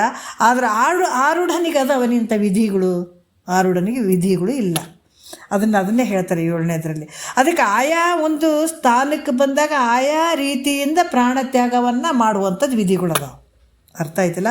ಈ ಶ್ರವಣ ಮನನ ನಿಧಿಧ್ಯಾಸನ ಆಯಾ ಒಂದು ಭೂಮಿಕೆಗಳಿಗೆ ಬಂದಾಗ ಆಯಾ ರೀತಿಯಿಂದ ಶರೀರವನ್ನು ಹೆಂಗೆ ತ್ಯಾಗ ಮಾಡ್ತಾರೆ ಅದಕ್ಕೂ ಒಂದೊಂದು ರೀತಿಯಿಂದ ವಿಧಿಗಳು ಇರ್ತಾವೆ. ಇಲ್ಲಿ ಆರೂಢನಿಗೆ ಏನಾದರೂ ವಿಧಿ ಅದಾವೇನು? ದೇಹ ತ್ಯಾಗ ಮಾಡುವಂಥ ಕಾಲಕ್ಕೆ ಆರೂಢನಿಗೆ ವಿಧಿಗಳು ಅದಾವೇನು ಅಂತಂದ್ರೆ ಖಂಡಿತ ಇಲ್ಲ. ಅಥವಾ ಎಲ್ಲಾದರೂ ಪ್ರಾಣ ತ್ಯಾಗ ಮಾಡಲಿ. ಈಗ ಕೆಲವರೆಲ್ಲ ಇಂಥ ಪುಣ್ಯದ ಕ್ಷೇತ್ರಗಳೇ, ಈಗ ಕೆಲವರೆಲ್ಲ ಈ ಕರ್ಮಕಾಂಡಿಗಳು, ಕರ್ಮಗೇಡಿಗಳು ಇಂಥವರೆಲ್ಲ ಏನಿರ್ತಾರೆ, ಇಂಥಲ್ಲೇ ಹೋಗಿ ಪ್ರಾಣವನ್ನು ಬಿಡಬೇಕು, ಪ್ರಾಣವನ್ನು ತ್ಯಾಗ ಮಾಡಬೇಕು ಅಂದ್ರೆ ಪುಣ್ಯಕ್ಷೇತ್ರಗಳಲ್ಲಿ ಪ್ರಾಣವನ್ನು ತ್ಯಾಗ ಮಾಡಬೇಕು. ಕಾಶಿ ಒಳಗೆ ಹೋದಾಗ ಪುಣ್ಯ ಬರ್ತದೆ, ಅಥವಾ ಸ್ವರ್ಗಾದಿ ಭೋಗಗಳನ್ನು ಅನುಭವಿಸೋಕ್ಕಾಗ್ತದೆ, ಅಥವಾ ಮುಕ್ತಿ ಆಗ್ತದೆ, ಈ ಭಾವದಿಂದ ಕೆಲವರೆಲ್ಲ ಹೋಗುವಂಥದ್ದು. ಇವೆಲ್ಲ ಆರೂಢನಿಗೆ ಅದಾವೇನಂದ್ರೆ ಯಾವ ವಿಧಿ ಇಲ್ಲ, ನಾವು ಅರ್ಥ ಮಾಡ್ಕೋಬೇಕು. ಈಗ ಯಾಕಂದ್ರೆ ನಮ್ಮ ಕಣ್ಣೆದ್ರಿಗೆ ಕೆಲವರೆಲ್ಲ ಮಹಾತ್ಮರುಗಳಿಗೆ ಹಂಗೋದ್ರೆ ಅಲ್ರಿ ಅಷ್ಟು ತಿಳಿದವ್ರು ಅಂತಾರೆ, ಮತ್ತು ಇಂಥ ದಿವಸ ಅಂತ ಹೇಳಿ ಅವ್ರ ಶರೀರವನ್ನು ಬಿಡಬೇಕಾಗಿತ್ತಲ್ಲ ಅಂತ ಕೆಲವರು ಅಂತಿರ್ತಾರೆ. ನಾವೆಲ್ಲ ಕೇಳಿರ್ತೀವಿ. ಬಟ್ ಅವರು ಅಲ್ಲ, ಅವ್ರು ಮಹಾತ್ಮರು ಅಲ್ಲ ಅಂತ ಹೇಳ್ತಾರೆ. ಏನಂದ್ರೆ ಅವರು ಆರೂಢ ಸ್ಥಿತಿಯಲ್ಲಿದ್ದಂಥವ್ರು ಅವರೆಲ್ಲ, ಅವ್ರು ಎಲ್ಲಿ ಹೋದ್ರೂ ಆ ಸ್ಥಿತಿ ಒಳಗೆ ಇರ್ತಾರೆ ಅವರು. ಹಂಗೆ ಅನ್ನಕ್ಕೆ ಬರೋಂಗಿಲ್ಲ. 7ನೇ ನುಡಿಯಲ್ಲಿ ಹೇಳ್ತಾರೆ, ಒಡಲನ್ನು ಬಿಡುವೆಡೆಯೊಳಗೆ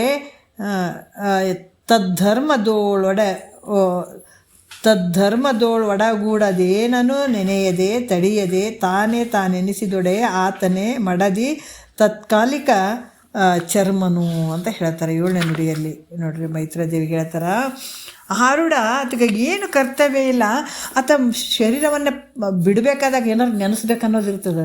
ಯಾವಾಗ ಶರೀರ ತ್ಯಾಗ ಮಾಡಬೇಕಾದಾಗ ಆ ನೆನಪಿರಬೇಕು, ಆ ಸ್ಮರಣೆ ಇರಬೇಕಂತ ಯಾವಾಗ ಹೇಳ್ತಾರೆ ಅಂದರೆ ಕೆಳಗಿನ ಮಟ್ಟದಲ್ಲಿದ್ದಾಗ ಅವ್ರಿಗೆ ಹೇಳತ್ತಾರೆ ಅದು.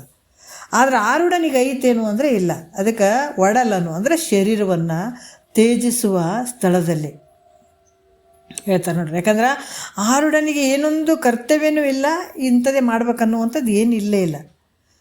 ಆತ ಏನಾಗ್ತಾನ, ಒಂದು ಪ್ರಾರಬ್ಧಕ್ಕೆ ಅನುಸಾರವಾಗಿ ಆತನ ಶರೀರ ಹೆಂಗೆ ಸುಟ್ಟು ಬಟ್ಟೆ ಹೆಂಗಿರ್ತದೆ, ತೋರ್ದಂಗೆ ಆಗ್ತದೆ, ವ್ಯವಹಾರ ಮಾಡ್ದಂಗೆ ಆಗ್ತದೆ. ಆದರೆ ನಿಜವಾಗಿ ಅದು ಆತ ಅಲ್ಲಿ ವ್ಯವಹಾರ ಮಾಡ್ತಾ ಇದ್ದಾನಂತಂದ್ರೆ ಖಂಡಿತ ಇಲ್ಲ. ಅದಕ್ಕೆ ತನ್ನ ಲೀಲೆಯಿಂದ ತನ್ನ ವ್ಯವಹಾರವನ್ನು ಮಾಡ್ತಾ ಇದ್ದು, ಪ್ರಾರಬ್ಧ ಕರ್ಮ ತೀರಿದ ಮೇಲೆ ಅದಕ್ಕೆ ಇದು ಹೆಂಗೈತಂದ್ರೆ ಜ್ಞಾನ ಆದ ತಕ್ಷಣ ಶರೀರ ಹೋಗಿಬಿಡ್ಬೇಕಂತಿಲ್ಲ. 20-30 ವರ್ಷದಾಗೆ ಅವ್ರಿಗೆ ಜ್ಞಾನ ಆಯ್ತಂದ್ರೆ ಅವ್ರಿಗೆ 70-80 ಆಯುಷ್ಯ ಐತಾರೆ, 70-80 ವರ್ಷ ತನಕ ಆತ ಶರೀರ ಜೀವಿಸ್ಕೊಂಡಿರ್ತದೆ. ಹಾಗಾಗಿ ಪ್ರಾರಬ್ಧ ಕರ್ಮ ತೀರಿದ ಬಳಿಕ ಪ್ರತಿಯೊಬ್ಬರಿಗೆ, ಒಬ್ಬ ಜ್ಞಾನಿಗೂ ಆಯಿತು, ಒಬ್ಬ ಅಜ್ಞಾನಿಗೂ ಆಯಿತು, ಸಕಲ ಜೀವರಾಶಿಗಳಿಗೆ ಭೂಮಿ ಮೇಲೆ ಏನು ಹುಟ್ಟಿದಾವ ಸಕಲ ಜೀವರಾಶಿಗಳಿಗೆ ಆಯುಷ್ಯ ಮುಗಿದ ನಂತರ ಒಂದು ಕ್ಷಣ ಅಲ್ಲಿ ಇರೋಕ್ಕಾಗಂಗಿಲ್ಲ, ಭೂಮಿ ಮೇಲೆ ಇರೋಕ್ಕಾಗಂಗಿಲ್ಲ. ಯಾಕಂದ್ರೆ ಈ ಪ್ರಾರಬ್ಧ ಕರ್ಮವು ಆರುಡನಿಗೆ ಅದು ತೀರಿದ ಬಳಿಕ ದೇಹ ತ್ಯಾಗವನ್ನು ಮಾಡುವಂಥ ಸಂದರ್ಭದಲ್ಲಿ ಆತನಿಗೆ ಮುಮುಕ್ಷಾದಿಗಳಂತೆ ಹೇಳಿಲ್ಲ, ಮುಮುಕ್ಷಿ ಆಗಿರ್ಬೋದು, ಅಭ್ಯಾಸಿ ಆಗಿರ್ಬೋದು, ಅನುಭವಿ, ಇವರಿಗೆಲ್ಲ ಒಂದು ಕೆಲವು ಸ್ವಲ್ಪ ವಿಧಿಗಳು ಇರ್ತಾವೆ, ಅಂದರೆ ನೇಮಗಳು ಇರ್ತಾವೆ. ಈಗ ಮುಮುಕ್ಷಿಗೆ, ಅಭ್ಯಾಸಿಗೆ ಇವರಿಗೆಲ್ಲ ಏನಂದ್ರೆ ದೇಹ ತ್ಯಾಗ ಮಾಡಬೇಕಾದಾಗ ಒಂದು ಆ ಸ್ಥಿತಿಯ ಸ್ಮರಣೆ ಇರಬೇಕಾಗ್ತದೆ, ಮತ್ತು ಹಿಂಗೆ ಈ ಹೋಗ್ಬೇಕಂತನ್ನುವಂಥದ್ದು ಇರ್ತದೆ. ಅವರ ಆ ಪ್ರಕಾರವನ್ನು ಹೋಗುವಂಥದ್ದು ಇರ್ತದೆ, ಕೆಲವು ವಿಧಿಗಳು ಇರ್ತಾವೆ ಅವರಿಗೆ. ಅದಕ್ಕೆ ಈ ರೀತಿಯಿಂದ ಮುಮುಕ್ಷಾದಿಗಳಂಗೆ ಇವ್ರಿಗೇನಾರ ಆರುಡನಿಗೆ ವಿಧಿಗಳದಾವೇನೋ, ನೇಮಗಳದಾವನಂದ್ರೆ ಇಲ್ಲ.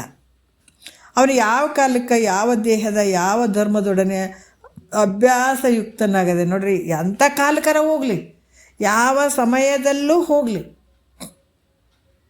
ಅದು ಅಂತ ತಪ್ಸೋಕ್ಕೆ ಸಾಧ್ಯ ಇಲ್ಲ. ಅದು ಕೂಡ ಇಷ್ಟು ಗಂಟೆ ಇಷ್ಟು ನಿಮಿಷ ಅಂತಲೇ ಬರೆದಿರ್ತದೆ. ಶರೀರವನ್ನು ತ್ಯಾಗ ಮಾಡಬೇಕು. ಯಾಕಂದ್ರೆ ಈ ಪ್ರಾರಬ್ಧ ಕರ್ಮಕ್ಕೆ ಅಧೀನವಾದಂಥ ಶರೀರ ಮಹಾತ್ಮರಿಗೂ ಬಿಟ್ಟಿಲ್ಲ. ಈ ಪ್ರಾರಬ್ಧ ಕರ್ಮ ಎಲ್ಲಿ ಹೋಗ್ಬೇಕಂದ್ರೆ ಅಲ್ಲೇ ಹೋಗಿರುವಂಥದ್ದು. ಬಟ್ ನೇಮಗಳು ಇಲ್ಲ, ಅದಕ್ಕೆ ಯಾವುದೇ ನೇಮಗಳು ಇರೋಂಗಿಲ್ಲ. ಅದಕ್ಕೆ ಇಲ್ಲಿ ಕೂಡ ಏನು ಹೇಳ್ತಾರೆ, ಆ ದೇಹದ ಯಾವ ಧರ್ಮದೊಡನೆಯೂ ಅಧ್ಯಾಸಯುಕ್ತನಾಗದೆ, ಯಾವ ಕಾಲಕ್ಕೂ ಆತ ಒಳಗಾಗಿಲ್ಲ, ಯಾವ ದೇಹದ ಧರ್ಮಗಳೊಡನೆ ಕೂಡ ಆತ ಒಳಗಾಗಿಲ್ಲ. ಯಾರು? ಆರುಢ. ಮತ್ತು ಉಪಾಸಕನಂತೆ ವಿಷಯ ವಾಸನೆಯನ್ನು ಬಿಟ್ಟು, ಇಲ್ಲಿ ಕೆಲವು ಸಲ ಉಪಾಸಕರು ಏನು ಮಾಡ್ತಾರೆ, ಈ ವಿಷಯ ವಾಸನೆಯನ್ನು ಬಿಟ್ಟು ಆ ಒಂದು ದೇವತೆಯ ಒಂದು ಸ್ಮರಣೆ ಮಾಡ್ತಾ ಇರಬೇಕಾದಾಗ ಆ ಪ್ರಾಣ ಹೋಗುವಂಥದ್ದು ಅನ್ನುವಂಥದ್ದು ಇರ್ತದೆ. ಉಪಾಸಕರು ಅದರ ದೇವತೆ ಉಪಾಸನೆ ಮಾಡುವಂಥದ್ದು ನಾವು ಕೆಲವು ಸಲ ನೋಡ್ತೀವಿ. ಎಲ್ಲೋ ಒಂದು ಕಡೆ ಈಗ ಏನೋ ಒಂದು ಭಗವದ್ಗೀತೆ ಹೇಳ್ತಾ ಇರಬೇಕು, ಅವ್ರ ಪ್ರಾಣ ಬಿಡುವಂಥ ಸಂದರ್ಭದಲ್ಲಿ ಅದು ಕಿವಿಗೆ ಹಾಕ್ಕೊಂಡು ಅದೇ ಭಾವದಲ್ಲಿ ಹೋಗುವಂಥದ್ದು ಭಾಳ ದೊಡ್ಡ ಮಹಾತ್ಮರು ಅಂತ ಹೇಳ್ತೀವಿ. ಇದೇ ಅದರ ಆಯಾ ಸ್ಥಾನದಲ್ಲಿ ಆ ರೀತಿ ಅದೇ ಸ್ಮರಣೆಯಲ್ಲಿ ಹೋಗುವಂಥದ್ದು. ಆದರೆ ಇದು ಆರುಡನಿಗೆ ಐತೆ ನಿಂತ ನಿಯಮಗಳು ಅಂದರೆ ಇರೋಂಗಿಲ್ಲ. ಇದನ್ನು ನಾವು ತಿಳ್ಕೊಬೇಕು. ಈಗ ಉಪಾಸಕರು ಭಾಳ ಭಕ್ತಿ ಮಾಡ್ತಿರ್ತಾರೆ, ಕೊನೆವರೆಗೆ ನಾವು ಒಬ್ಬೊಬ್ಬರು ನೋಡ್ತಿರ್ತೀವಲ್ಲ, ಭಾಳಷ್ಟು ಭಕ್ತಿ ಮಾಡ್ತಿರ್ತಾರೆ, ಆ ವಿಷಯ ವಾಸನೆಯನ್ನು ಬಿಟ್ಟಿರ್ತಾರೆ, ದೇವತಾ ಪೂಜ್ಯವನ್ನೇ ಭಾಳಷ್ಟು ಮಾಡ್ತಿರ್ತಾರೆ, ಚಿಂತನೆ ಮಾಡ್ತಿರ್ತಾರೆ. ಯಾಕಂತಂದ್ರೆ ಆ ದೇವತೆಯ ಚಿಂತನೆಯಿಂದಾಗಲಿ, ಯಾಕಂತಂದ್ರೆ ಈ ಒಂದು ಅವರು ಆ ದೇವತೆ ಯಾವ ದೇವತೆ ಇರ್ತದೆ ಅವ್ರದ್ದೇ ಒಂದು ಚರಿತ್ರೆ ಓದುವಂಥದ್ದಾಗಿರ್ತದೆ, ಶ್ಲೋಕ ಹೇಳುವಂಥದ್ದಾಗಲಿ ಅದನ್ನು ಮಾಡಿಕೊಂಡು ಅದೇ ಭಾವದಲ್ಲಿ ಅವ್ರ ಪ್ರಾಣವನ್ನು ತ್ಯಾಗ ಮಾಡಿದರೆ ಆ ದೇವತೆಯ ಲೋಕಕ್ಕೆ ಹೋಗ್ತಾರೆ. ಅವರು ಅರ್ಥ ಆಯ್ತಲ್ಲ, ಆ ದೇವತೆಯ ಲೋಕಕ್ಕೆ ಹೋಗ್ತಾರೆ. ಹೋಗಾಗ ಈ ರೀತಿ ಇರಲಿ ಅನ್ನುವಂಥ ಭಾವದಲ್ಲಿ ಹೋಗ್ತಾರೆ. ಮತ್ತು ಹೋಗುವಂಥ ಸಂದರ್ಭದಲ್ಲಿ ಯಾವ ಭಾವ ಇರ್ತದೆ ಅವರು ಆಯಾ ರೂಪವಾಗಿ ಹುಟ್ಟುವಂಥದ್ದು ಕೂಡ ಇರ್ತದೆ. ಯಾವಾಗಾದರೆ ಈ ಕೆಳಗಿನ ವಿಚಾರದಲ್ಲಿ ಬರ್ತಾವೆ ಅವೆಲ್ಲ. ಈಗ ಆರುಢರ ಸ್ಥಿತಿ ಬಂದಂಥದ್ಗ ಇವ್ರಂಗೆ ಏನಾರ ಅದೇ ಚಿಂತನೆಯಲ್ಲಿ ಹೋಗ್ಬೇಕನ್ನೋದು ಇರ್ತದೇನು ಅಂದರೆ ಇರೋಂಗಿಲ್ಲ. ಅದಕ್ಕೆ ಯೋಗಿ ಅಂತ ಈ ಪ್ರಾಣವನ್ನು ತಡೆಯದೆ ಕೇವಲ ಸಹಜಾನಂದದಲ್ಲಿ ಆತ ಇರ್ತಾನೆ. ಆತ ಯಾವಾಗ ಹೋದ್ರಿ, ಯಾವಾಗ ನಿದ್ದೆ ಮಾಡಿದ್ರೇನು, ಯಾವಾಗ ಎದ್ರೇನು, ಈ ಪ್ರಾಣವನ್ನು ಯಾವಾಗ ಹೋದ್ರೇನು, ಏನು ಆದ್ರೇನ್ರಿ ಆತ ಎಂದೇ ಇದು ಜ್ಞಾನ ಅಳವಟ್ಟಿರ್ತದ ವಿಚಾರ ಮಾಡ್ಬೇಕು. ಅದಕ್ಕೆ ಆರುಢನಿಗೆ ಪುಣ್ಯತಿಥಿ ಅನ್ನೋಂತ ಅನ್ಬಾರ್ದು ಅಂತ ಹೇಳ್ತಿದ್ರು ಮಹಾತ್ಮರು. ಪುಣ್ಯತಿಥಿ ಅನ್ನಂಗಿಲ್ಲ, ಆರಾಧನೆ ಅಂತಲೇ ಹೇಳುವಂಥದ್ದು.